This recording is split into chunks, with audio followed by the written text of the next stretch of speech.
पे पहुंचे हैं, जो आज हम सेक्टर 88 के फूल मंडी में भंडारा चल रहा था, जहां हम लोग को सूचना मिली, वहां पे हमें काफी तादाद में बंधु मिले, जहां पर हमें उनको अधिकार बताने का अच्छा मौका मिला। डॉक्टर मंजू शर्मा के नेतृत्व में पिछले 2 महीने से डिस्ट्रिक्ट कोऑर्डिनेटर हैं के नेतृत्व में हम लोग गांव-गांव जाकर के लोगों को यह समझा रहे हैं जो हमें अपने अधिकार का प्रयोग करना चाहिए।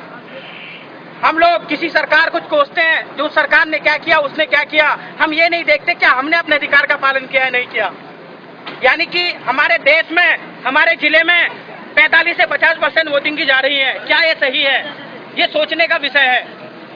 आज इसके माध्यम से मैं आप सबको ये अवगत करवा दूं, जो आप सब लोग आज ये संकल्प लें, जो अपने मतदान केंद्र पर 10 अप्रैल को सुबह 6-7 बजे से लेकर शाम के 6 बजे तक आप किसी भी टाइम निकालकर मतदान का प्रयोग जरूर करेंगे, क्योंकि ये आपका अधिकार है, ये आपका लोकतांत्रिक अधिकार है। और उसी नेता का चयन करेंगे जो आपके जातिवाद और क्षेत्रवाद से ऊपर उठकर जो पूरे हिंदुस्तान के लिए, पूरे भारतवर्ष के लिए सोचता हो, क्योंकि अगर भारत सुखी रहेगा तभी हमारा जिला सुखी रह सकता है। यहाँ पे आए बंधु से मैं पूछना चाहूंगा, आपका शुभ नाम क्या होगा?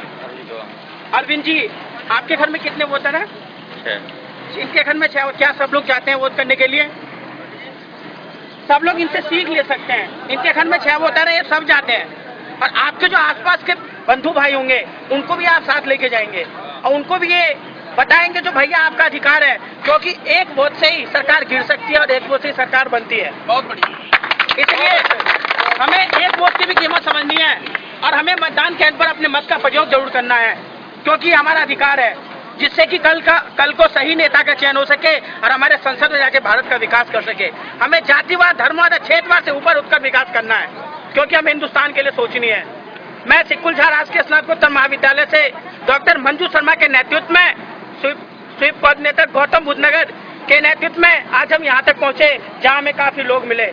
मैं सबका धन्यवाद करना चाहूंगा और दोबारा पुनः ये बोलूंगा, ये संकल्प ले आज आप लोग यहाँ पर याद भी रहेगा जो हमने भंडारे में संकल्प लिया था, जो आप लोग 10 तारीख को खुद भी जाएंगे, अपने रिश्तेदारों को भी ले जाएंगे, अपने बंधुओं को भी ले जाएंगे और आसपास के जितने पड़ोस में लोग होंगे उन्हें भी ले जाएंगे। ये मुद्दा नहीं है जो मैं किसको वोट दूं, वोट आप किसी को भी दो, किसी को भी दो, आप लोग स्वतंत्र हो, लेकिन अपने वोट को बेचना मत, भारतवर्ष के लिए वोट देना। मैं कुछ कहना चाहता हूं। हाँ बिल्कुल, बताइए। अभी तक आपने बोला कि मतलब भारत में 121 करोड़ की आबादी है, तो आधे लोग ही वोटिंग करते हैं। इसके लिए कहीं ना कहीं तो सरकार भी जिम्मेदार है कुछ हद तक। जैसे क्षेत्रवाद पर तो रोजगार की समस्या है नहीं, बिहार के या यूपी के, बंगाल, वेस्ट, कहीं का भी लोग, खास करके दिल्ली में, एनसीआर में या सूरत में या मुंबई में, बेंगलोर में औद्योगिक नगरी है, वहाँ लोग जाते हैं, वहाँ उनका वोटर आईडी कार्ड है नहीं, पहचान वोटर लिस्ट में नाम है नहीं, तो मजबूरन बस वो तो रोजगार के लिए गए हैं, वो तो वोट देने के लिए आएंगे नहीं। इसका जवाब मैं दे सकता हूँ आपको।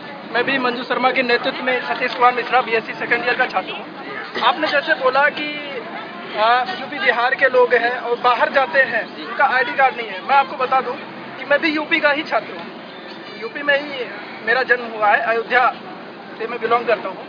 आज मैं दिल्ली में रहता हूँ और दिल्ली में मेरी वोटिंग आईडी भी है और यही नहीं, गाँव में भी मेरी वोटिंग आईडी है। तो अगर आप चाहोगे तो मुश्किल नहीं है, आप दिल्ली में हो तो आप कोशिश करो, वहाँ की भी वोटिंग आईडी आपको मिल जाएगी। आप अपना गांव का कैंसिल करा सकते हैं और यहाँ से बनवा सकते हैं। मैं खुद बता रहा हूँ कि मैं वोटिंग देने जाता हूँ, अपने घर पे भी जाता हूँ, घर में रहता हूँ तो वहाँ भी वोटिंग करता हूँ, क्योंकि ये मेरा अधिकार है। हाँ, इस अधिकार को आप पहचानो। लोकतांत्रिक अधिकार है हम सभी भारतीयों का और हर आदमी चाहता है कि मैं वोट करूं, लेकिन कुछ लोग मजबूरन बस वोट नहीं डाल पाते हैं। देखिए, यही कारण है कि आधे लोग या 60% लोग ही डालते हैं, 40% लोग नहीं डाल पाते हैं। ये ऐसे लोग हैं। क्योंकि आपका वोट है जी, आपका कहाँ से वोट? मेरा सासाराम बिहार का जो लोकसभा क्षेत्र है, बिहार से अभी जो मीरा कुमार, मैथिली जानते हैं आप? नहीं, हमारे यहाँ भोजपुरी चलता है। यहाँ मैथिली कौन कौन है मिथिलांचल के? मैथिली कौन कौन समझ जाते हैं? अरे आप अवधि तो समझते होंगे ना। बिहार के तो वोटर आईडी हम दूसरे अवधि हाँ, बोलते बिहार हैं। का तो है। बिहार के वोटर आईडी कार्ड बाटे ना। हाँ, वही जाके वोटर आईडी बिहार में ही वोट देना पड़ेगा। वही तो जाएगा। 3 दिन लगते हैं। यही जो दिक्कत है, बस यही तो दिक्कत है। कोई बात नहीं ना, जैसे कि यहाँ पे तो वोटर आईडी कार्ड बनाया जा रहा है। आप अगर जो बाई चांस इस साल नहीं बना, इस बार नहीं बन पाया, तो आप अगली बार कोशिश कीजिए और अपना वोटर आईडी कार्ड बता दीजिए। देखिए। और कितने जरूरी कामों से छोड़ के आधे घंटे उसमें निकाल कहावत है जलपान बाद में मतदान पहले। और मैं एक बात बता दूं, ये पांच उंगलियां बराबर नहीं होती है ना। दूसरी बात, रहीम दास ने साफ साफ लिखा है, जो पूरा जो देखन मैं चला बुरा न मिले कोई, जो दिल खोजा आपने मुझसे बुरा न कोई।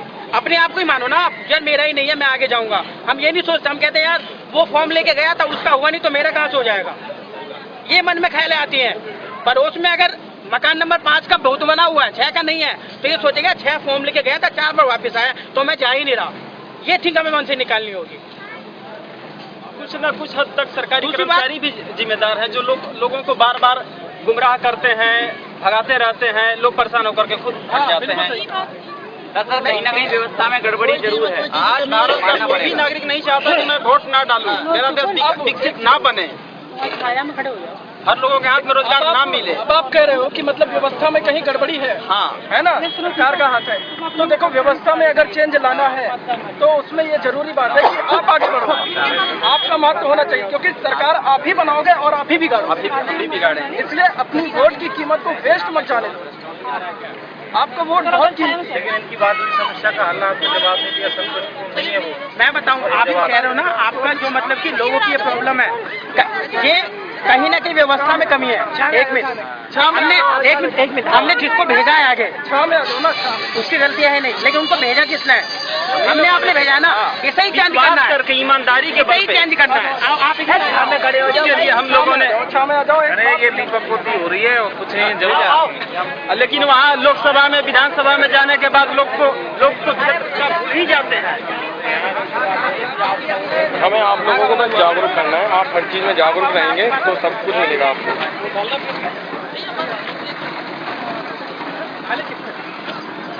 किसी पे भी तो आप स्वतंत्र हो। इसका जवाब आप डालने के लिए जिसको चाहो उसको डालो। आप खुद जानते हो कौन तो आजादी है, कौन बेईमान आप वोट किसी को भी दो, स्वतंत्र हो, किसी को भी दे सकते हो, पर भी डालिए, वो किसी आपका पार्टी को भी दो। अधिकार है। लेकिन मतदान करते समय ये जो आज प्रॉब्लम आपकी समस्या हो रही है ना, इसे दूर डालिए। ये सोचना एक बार माइंड में, इस चीज को दूर कौन कर सकता है, उसको आगे लाओ ना। सत्ता परिवर्तन जरूरी नहीं है, व्यवस्था परिवर्तन जरूरी है। मैं बार बार मैं उसी के अक्सर हूँ। व्यवस्था में कहीं ना कहीं कमी है ना, इस व्यवस्था को कौन सुधारेगा? केजरीवाल भी कह रहे हैं कि सिस्टम चेंजिंग होनी चाहिए ना, लेकिन कौन सुधारेगा? इसलिए मैं और आप मिलकर सुधारेंगे। सबसे बड़ी ताकत मैं और मिलकर, हमारे पास ताकत है, वो कंट्री में जनता ही सबसे बड़ी ताकत है। ये हमारे पास ताकत है। लोकसभा विधानसभा 2 तरह के चुनाव होता है। हालांकि चुनाव होने के लिए तो प्रधान वाले होते हैं, पंचायत वाले होते हैं, लेकिन वैध रूप से अगर हम देखते हैं तो ये चीज जरूरी है। व्यवस्था परिवर्तन, सत्ता परिवर्तन जरूरी नहीं है। इसको हम आप करेंगे। आप ये देखो कौन नेता करे, इसका वो कर सकता है। जिससे किस पे किया जाए। सपोज दैट मैं अपना ही लोकसभा क्षेत्र की जो MP है, लोकसभा अध्यक्ष मीरा कुमार, 2 बार हम लोगों ने जिता करके भेजा। आज जब वो जाती है या नहीं भी जाती है तो सिर्फ सासाराम, जहाँ हमारे जिले का कलेक्टेरिएट है, वहाँ जा करके उनको IAS और IPS से परमिशन लेना पड़ता है।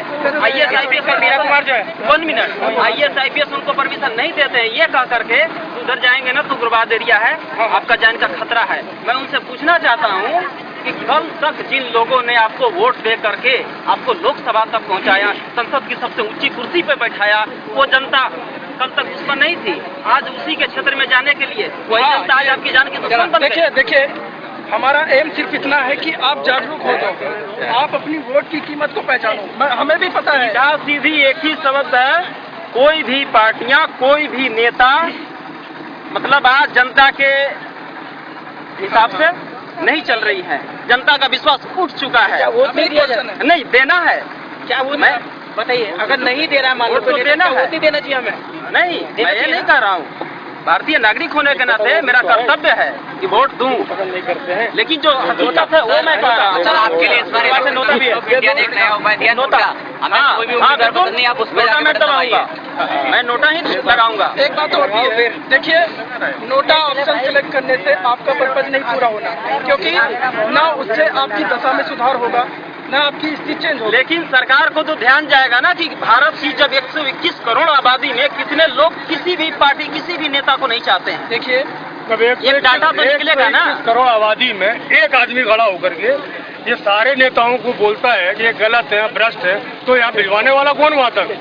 जनता ही भिजवाने वाला कौन है? तो अपने आप को दोष दो, नेताओं को दोष मत दो, क्योंकि मजे तो वो लेने के लिए हम बेचते हैं उनको, मजे लेने के लिए हम बेचते हैं और नेताओं को आज बता रहे हैं। तो इसको सुधारिए। उसका सुधार करो और वोट डालो ऐसे आदमी को जिसके नाम पे कोई माफिया, कोई डॉन, कोई बड़ा आदमी ना लिखा हो, कोई ऐसा ना लिखा हो, बिल्कुल साफ सुथरी ईमानदारी छक्का हो, ऐसा आदमी होना चाहिए। तब तो तुम लालू प्रसाद यादव को वोट डाला है, अब तुम नीतीश को वोट डाला है, अब तुम दिल्ली में आकर के तुम ऐसा बोलते हो क्यों? 10 साल के बाद बिहार के वोट लोग बनवाओ अपना और वोट बनवा करके वोट डालो अपना। मुख्यमंत्री थे भी या नहीं, कांग्रेस पसंद तो भूल ही जाएंगे। दूसरे को दोष मत दो, दोष अपने आप को हम खुद दोषी है, हम खुद दोषी है। भ्रष्टाचार भी देश में है। भ्रष्टाचार किसने फैलाया? हमने फैलाया भ्रष्टाचार। सबसे बड़े मुखिया तो भ्रष्टाचार के हम हैं। सबसे बड़े मुखिया तो भ्रष्टाचार के हम हैं। हम जब इस बात की सरकार अगर चाहेगी तो सब चीज खत्म हो सकता है। चाहे जैसे हमारे देश से पोलियो खत्म हो गया, सरकार ने चाही तो पोलियो मुक्त भारत बन गया। सरकार ने नहीं चाहा, कार्यक्रम तो चलते रहते हैं, लेकिन जनता ने चाहा। जनता अपने बच्चों को लेने के टाइम से पहुंचा, इसलिए बोलो। हम कहते हैं कि हमारे देश में क्या सबसे बड़ी समस्या पोलियो थी? बेरोजगारी भी थी, महंगाई भी थी, गरीबी भी थी, लेकिन सरकार